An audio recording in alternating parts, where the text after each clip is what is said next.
Imagine-toi, seul devant un écran noir. Il n'y a pas de musique, pas de voix, seulement ta respiration et les battements de ton cœur. Puis soudain, une phrase surgit lentement de l'obscurité: ne regarde pas ceci si tu ne veux pas gagner à la loterie. Ça sonne comme un appât, un piège grossier pour attirer les crédules. Mais et si ce n'était pas le cas? Et si, derrière ces mots, se cachait quelque chose que personne n'ose jamais dire à voix haute, quelque chose de si puissant qu'il pourrait transformer chaque instant en une opportunité, et chaque opportunité en une victoire inévitable? Il ne s'agit pas ici de numéros griffonnés sur un ticket ou de mise aveugle dans un jeu de hasard. Je parle d'un code invisible, d'une fréquence subtile qui gouverne les rencontres improbables, les synchronicités troublantes et ces fameux hasards qui bouleversent une vie. Un code qui, lorsqu'on le reconnaît, n'attire pas simplement l'argent, mais ce que tu croyais à jamais hors de portée. Combien de fois as-tu regardé ton existence en murmurant: si seulement quelque chose d'inattendu arrivait, tout pourrait changer? Et si ce bouleversement tant attendu ne dépendait pas d'un coup de chance, mais d'une décision volontaire?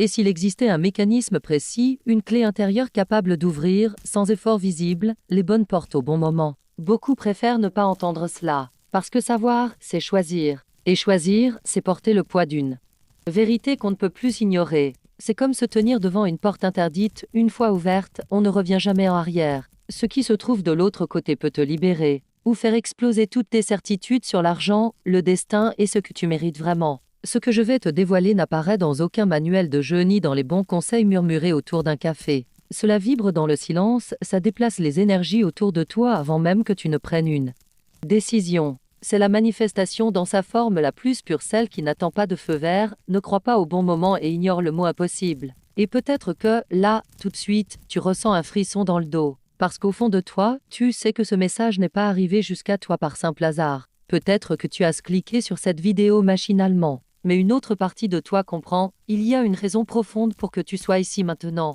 Et cette raison a tout à voir avec ce que l'univers essaie de déposer entre tes mains, à l'instant même où tu lis ces lignes. Alors je te pose une question, et une seule: vas-tu rester jusqu'au bout, même si cela signifie bouleverser toute ta trajectoire de vie? Ou vas-tu refermer cette vidéo et prétendre ne jamais avoir frôlé cette vérité? Parce que je te préviens, une fois que tu sauras, tu ne pourras plus désavoir. Prépare-toi. Dans quelques instants, je vais ouvrir une porte que beaucoup n'ont jamais osé franchir. Et si tu as le courage d'entrer, il se pourrait bien qu'un jour très proche, tu te retournes et réalises: ce moment précis fut le début de ta renaissance. Un jour, dans un recoin discret de ta mémoire, tu t'es déjà demandé si la chance existait vraiment, ou si tout n'était qu'un plan invisible que certains apprennent à déchiffrer tandis que d'autres vivent en l'ignorant. Florence Scovel-Shinn disait que rien n'est un hasard. Chaque coup de chance est simplement la floraison visible d'une graine mentale plantée bien avant. Aujourd'hui, tu te tiens devant l'une de ces graines et peut-être qu'elle est en train d'éclore, maintenant. Imagine-toi pénétrant dans une pièce sombre, au centre de laquelle repose une boîte close.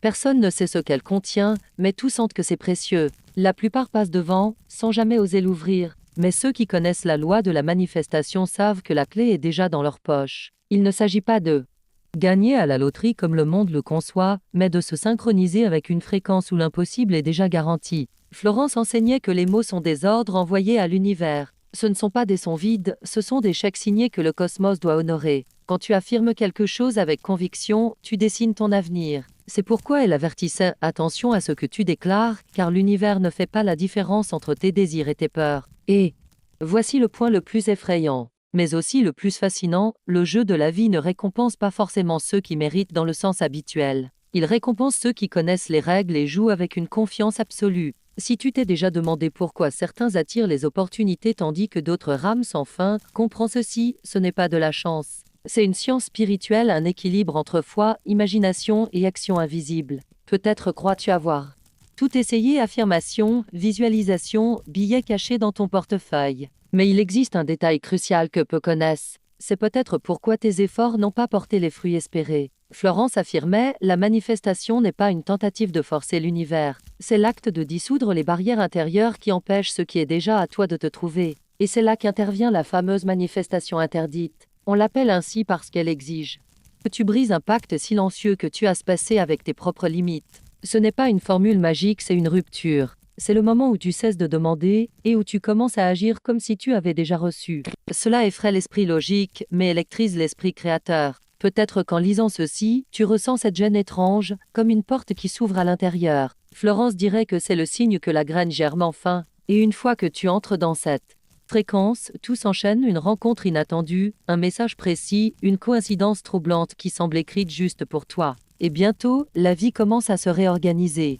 Pas comme un miracle venu de nulle part, mais comme une série de mouvements inévitables. À ce moment-là, la peur et l'excitation se mélangent. Car tu sais même si tu n'oses pas le dire que tu es sur le point de franchir la frontière entre l'improbable et l'inévitable. Et c'est ici qu'entre en scène ce qu'on appelle la manifestation interdite. Elle exige que tu parles, que tu agisses et que tu ressentes comme si la promesse avait déjà été accomplie. Il n'y a aucun espace pour des pensées du type « et si ça ne marche pas ?» Ce genre de doute, c'est comme verser du sable dans le moteur d'une voiture, ça bloque, ça grippe, ça freine tout mouvement. Florence disait que la foi est ce moteur qui ne doit jamais s'éteindre, même quand les vents de la réalité soufflent en sens contraire. Tu te demandes, peut-être si je passe pour un fou, et si les gens se moquent de moi? La réponse est claire, ces gens ne jouent pas dans la même ligue que toi. Celui qui opère sur la fréquence de la manifestation interdite ne pèse pas ses mots pour plaire à la peur collective. Il proclame sa victoire à voix haute, avec assurance, parce qu'il sait que l'écho de ses paroles est la graine même de son futur. Peut-être qu'en ce moment, tu te repasses mentalement toutes les phrases que tu t'es dites ces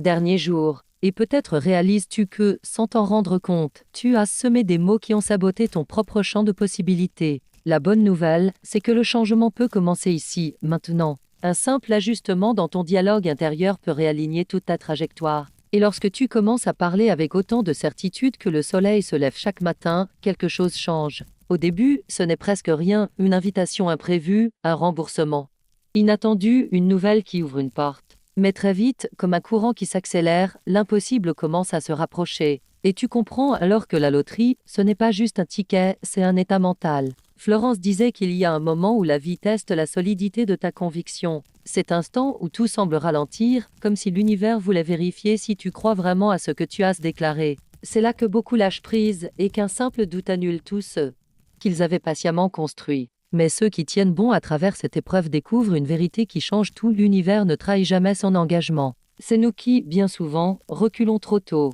Pense à un jardinier qui plante une graine rare. Il ne va pas tous les jours creuser la terre pour vérifier si la plante pousse. Il l'arrose, il la protège, et il fait confiance au bon moment. C'est exactement ça, la manifestation. Il y a un temps pour semer et un temps pour récolter. Forcer le processus, c'est comme arracher un bourgeon avant qu'il ne fleurisse. La manifestation interdite demande une patience active, pas une attente passive, mais une manière de vivre comme si tu avais déjà reçu, pendant que l'invisible met tout en place dans les coulisses. Ce que peu de gens réalisent, c'est que chaque geste quotidien peut renforcer ou affaiblir ta manifestation. Une seule phrase prononcée avec doute peut retarder des semaines d'avancée. Florence appela cela des mots saboteurs, ces petites concessions faites à la peur qui, bien qu'apparemment inoffensives, créent des fissures dans le barrage de l'abondance. Et comme avec l'eau, la pression accumulée finit toujours par s'échapper. Mais il y a aussi le revers lumineux, la parole qui crée. Lorsqu'elle est prononcée avec foi, elle n'ouvre pas seulement des portes. Elle ancrait là où il n'y avait que des murs.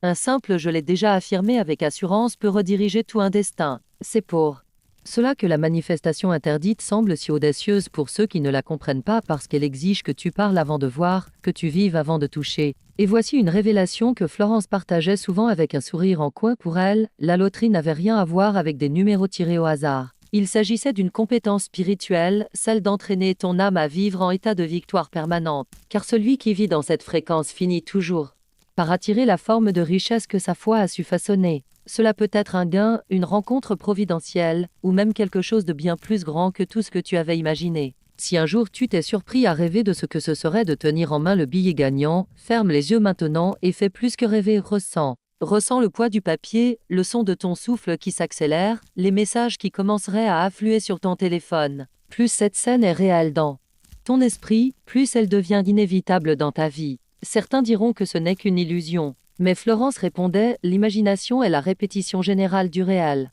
Et la différence entre ceux qui rêvent et ceux qui manifestent leurs rêves tient en un détail, celui qui manifeste ne se contente pas de rêver. Il habite le rêve jusqu'à ce que celui-ci s'impose dans la réalité. Et quand ce moment arrive, il ne frappe pas à ta porte pour s'annoncer. Il entre, discret mais implacable, dans une journée banale que tu n'attendais plus, mais pour laquelle tu t'étais préparé sans relâche. Et c'est là que tu comprends, il n'a jamais été question d'attendre la chance, mais bien de la créer. Florence disait que l'erreur la plus fréquente chez ceux qui cherchent la prospérité est de marchander avec leur propre foi. Ce moment où, face à un obstacle, tu penses peut-être que ce n'est pas pour moi, peut-être que je ne suis pas prêt, peut-être qu'il est trop tard. Ces pensées, même murmurées en silence, ont la puissance d'un décret. Et l'univers, toujours à l'écoute, répond simplement qu'il en soit ainsi. La manifestation interdite ne tolère pas ces failles. Elle exige une posture inébranlable, aussi solide que l'acier, même lorsque tout autour de toi dit le contraire. Elle comparait souvent la foi à une vieille radio. Tu peux tourner le bouton pour capter une fréquence claire ou rester plongé dans un brouhaha constant. Mais c'est toujours toi qui choisis. Ce que tu penses, ressens et dises détermine ce que tu reçois. Beaucoup essaient d'écouter la symphonie de l'abondance alors qu'ils sont encore branchés sur les ondes de la peur. Et ils ne comprennent pas que, tant qu'ils ne régleront pas ce cadran intérieur, peu importe le nombre de billets achetés ou de prières récitées, le résultat restera brouillé. C'est là que l'audace entre en jeu. Florence enseignait que la manifestation interdite exige que tu parles avec l'autorité de celui qui a déjà gagné, même si tes poches sont encore vides. Il ne s'agit pas de se mentir à soi-même, mais de reconnaître que la réalité physique est toujours en retard sur la réalité spirituelle. Ce que tu affirmes avec force aujourd'hui, le monde matériel sera forcé de refléter demain. Cela peut sembler risqué, et quelque part, ça l'est. Car déclarer sa victoire à l'avance, c'est défier la logique du monde, s'exposer au regard de ceux qui vivent prisonniers du doute. Mais c'est aussi là que réside la beauté, lorsque tu es capable de tenir cette posture sans trembler, l'univers fléchit.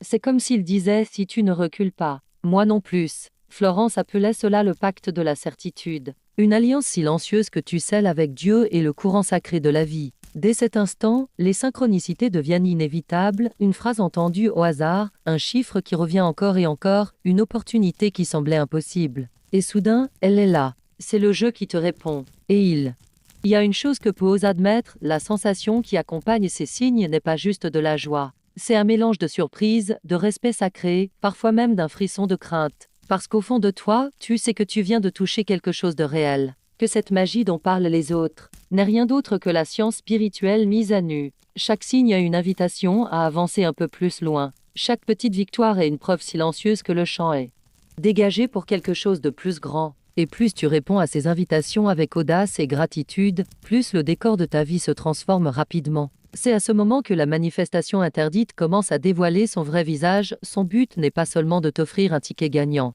mais de te transformer en quelqu'un pour qui gagner devient une conséquence naturelle. Florence disait que la plupart des gens prient pour des bénédictions tout en s'agrippant fermement aux chaînes qui les empêchent d'avancer. C'est comme rêver de partir en mer tout en gardant son bateau attaché au quai. Le désir est sincère, mais l'acte le contredit. Dans la manifestation interdite, la première libération n'est jamais extérieure, elle est mentale. Tu dois d'abord larguer l'ancre de tes croyances limitantes avant de pouvoir hisser les voiles de ton destin. Et cette libération commence dans tes pensées. Florence enseignait que chaque pensée est une graine. On ne plante pas des épines pour récolter des lys. Même les plaisanteries autour du manque sont perçues par l'univers comme des ordres. C'est pourquoi elle insistait, même les conversations les plus banales doivent être imprégnées d'une conscience d'abondance, comme une flamme qu'on entretient, même à midi. Voilà ce qui différencie ceux qui vivent cette pratique de ceux qui ne font que l'effleurer. L'initié sait que manifester n'est pas une action isolée, mais un état permanent. Il ne fait pas de la manifestation, il l'incarne. Comme respirer, tu n'as pas besoin d'y penser consciemment, mais dès que quelque chose perturbe ton souffle, tu le ressens. Et tu ajustes. Et pourtant, cette constance dérange. Elle crée des tensions dans l'entourage. Ceux qui vivent encore selon la logique du hasard se sentent mal à l'aise face à quelqu'un qui vibre comme s'il avait déjà tout gagné. Certains l'appellent arrogance, d'autres déni. Mais Florence disait que ce malaise est le signe que tu es en train de déplacer les fondations mentales du collectif et que tu es sur la bonne voie. Et puis, quelque chose d'étrange se produit, des opportunités qui n'existaient pas auparavant commencent à surgir avec une précision chirurgicale. Un ancien client qui revient, une dette qui s'efface, un événement qui ouvre la porte vers plus grand. Et chacune de ces apparitions porte un murmure discret, c'est toi qui as attiré cela. Mais attention, l'ego adore se glisser à ce stade du voyage. Il commence à te dire que tu maîtrises tout et que tu peux te relâcher. C'est là que beaucoup se laissent distraire, et la foi se dissout. Florence avertissait, la manifestation interdite, c'est comme un pont suspendu. Il suffit d'un instant d'inattention pour que tout s'effondre. C'est pourquoi la vigilance doit être constante. Non pas une surveillance anxieuse, mais une attention paisible, celle de quelqu'un qui sait que la récompense est déjà en route et qui veille simplement à ne pas encombrer le chemin. À ce moment, les rituels deviennent des habitudes, et les habitudes deviennent une identité. Et lorsque l'identité change, le résultat devient inévitable. Car comme le disait Florence, la vie ne te donne pas ce que tu demandes, elle te donne ce que tu es. Elle ajoutait aussi que vient un moment où l'univers commence à chuchoter plus fort. Il t'envoie des signes plus nets, presque comme s'il testait ta réceptivité. Ces signes peuvent être simples, une phrase entendue au bon moment, une chanson inattendue, un nombre qui revient encore et encore sous tes yeux. Beaucoup les ignorent, les prennent pour des coïncidences. Mais celui qui vit selon la manifestation interdite sait que le hasard n'existe pas, ce sont des réponses déguisées. Ces signes ne sont pas là pour t'amuser, mais pour t'affiner. Imagine que la vie est un coffre-fort géant, et que chaque détail remarqué est un chiffre qui te rapproche du déclic final. Florence répétait ignorer un signe, c'est comme perdre une pièce d'un puzzle essentiel. Tu peux continuer, oui, mais l'image ne sera jamais complète. Et voici ce que beaucoup refusent d'admettre parfois, les signes arrivent sous la forme d'un contretemps, un refus, un détour, un délai. Dame chose qui, à première vue, frustre. Mais la conscience entraînée comprend, la main invisible est simplement en train de réorganiser les pièces. Cette confiance crée un magnétisme puissant. Elle attire les bonnes personnes, les bons lieux, et même les événements les plus improbables. Florence disait que quand tu vises dans cet état, les portes s'ouvrent avant même que tu ne les touches, comme si la réalité te reconnaissait et s'inclinait pour t'accueillir. Mais c'est aussi là que commence la dernière épreuve. Car plus tu approches du sommet, plus les anciennes forces tentent de te ramener en arrière. Tu entends des voix en toi et autour de toi qui murmurent « ce n'est pas pour toi ». Tu rêves trop grand. Ces choses-là, ce n'est pas pour les gens comme toi. Florence les appelait les gardiens du seuil. Leur but n'est pas de t'arrêter, mais de vérifier si tu es prêt. Si tu recules, tu recommences. Mais si tu avances, tu découvres que l'épreuve était, en réalité, la toute dernière étape. Et à cet instant, la loterie ou la forme de richesse que tu attires cesse d'être un rêve et devient ta réalité. Le plus étonnant, c'est que lorsque cela se manifeste, le sentiment n'est pas seulement de la joie, c'est une certitude, comme si tu comprenais que cela ne pouvait pas finir autrement. Et ce sentiment, disait Florence, est le vrai jackpot, car il prouve que tu as compris les règles du jeu. Et à partir de là, tu ne regardes plus jamais ta vie avec les mêmes yeux. Florence enseignait que le vrai pouvoir de la manifestation interdite n'est pas de recevoir, mais de conserver, car beaucoup attirent une chose magnifique une fois mais ne savent pas la garder. Cela arrive parce qu'ils s'accrochent encore à leur ancienne identité. Ils veulent protéger un trésor avec une clé qui n'est plus la bonne. Et la loi est claire, pour vivre dans l'abondance, tu dois devenir la personne qui incarne cette abondance. Il ne s'agit pas d'avoir de la chance, mais d'être la chance. Quand tu entres dans cet état, tout commence à se repositionner. Les gens qui ne te remarquaient pas hier viennent vers toi. Dames occasions que tu ne voyais pas deviennent soudain visibles. C'est un réajustement silencieux, mais saisissant pour ceux qui ont l'œil entraîné. Florence appelait cela le changement de décor. Et il se produit sans effort, comme la conséquence naturelle d'une transformation intérieure irréversible. À ce stade, la foi cesse d'être une simple pratique pour devenir une atmosphère. Tu te réveilles avec la conviction que cette journée portera un cadeau, et tu t'endors en sachant que les rouages continuent de tourner, même pendant ton sommeil. C'est un cycle qui se nourrit de lui-même, un flux si naturel que même les petits contretemps semblent faire partie de la chorégraphie sacrée. Mais il y a une subtilité que peu de gens comprennent, l'univers ne te donne pas seulement ce que tu désires, il teste aussi ta capacité à assumer la responsabilité de ce que tu as demandé. La loterie, qu'elle soit réelle ou symbolique, ne parle pas uniquement de gain, mais de poids. Le poids de devenir un exemple vivant. Le poids de ta vibration, scrutée et ressentie par tous ceux qui t'entourent. Et c'est ici que beaucoup se retirent. Parce que comprendre que ton succès devient un miroir pour les autres est une charge aussi grande que le chiffre d'un compte en banque bien garni.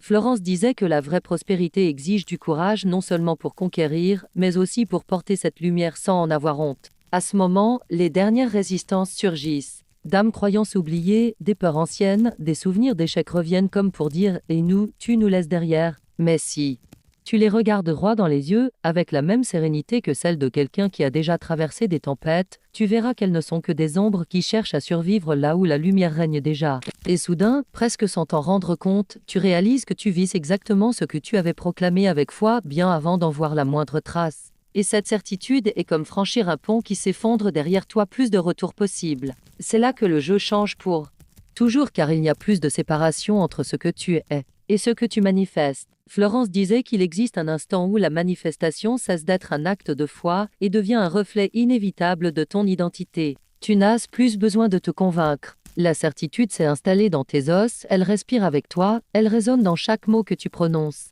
Cet état ne se construit pas en une nuit. Il est le fruit d'épreuves, de silence, de délais vécus avec la posture de celui qui sait déjà qu'il a gagné. À ce stade, la vie répond avec une précision troublante.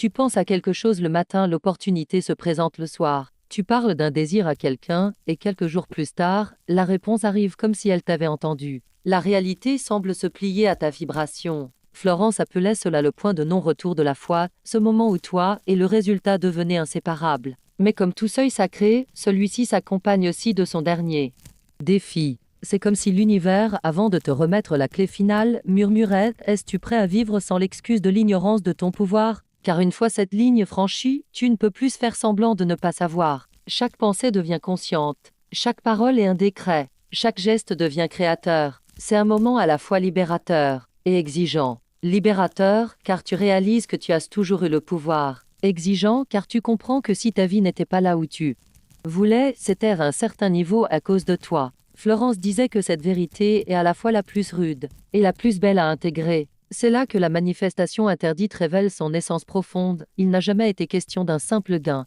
mais de rompre ce vieux pacte silencieux avec la limitation. Une fois ce pacte brisé, plus rien ne peut te freiner. L'abondance cesse d'être un événement rare pour devenir le décor permanent de ta vie. Et peut-être, en lisant ceci, ressens-tu que tu es déjà dans ce dernier virage? Peut-être reconnais-tu des signes récents, des détails étrangement alignés. Ce n'est pas une illusion, c'est une confirmation. L'écho d'une déclaration ancienne faite hier, ou il y a des mois, ou des années qui frappent enfin à ta porte. Et quand cela arrivera, ne doute pas, ouvre, reçois, et célèbre non seulement ce qui est venu, mais la personne que tu es devenue pour pouvoir l'accueillir. Car à partir de là, il ne restera plus qu'à franchir la dernière porte. Florence disait que la vraie victoire n'est pas un moment spectaculaire, mais un état silencieux qui s'installe jusqu'à devenir une partie de toi. Quand la manifestation interdite arrive à terme, il n'y a ni feu d'artifice ni applaudissements, il y a un calme lourd de sens. Comme le moment exact où la marée tourne sans que personne ne s'en aperçoive. C'est dans ce silence que tu sens c'est arrivé.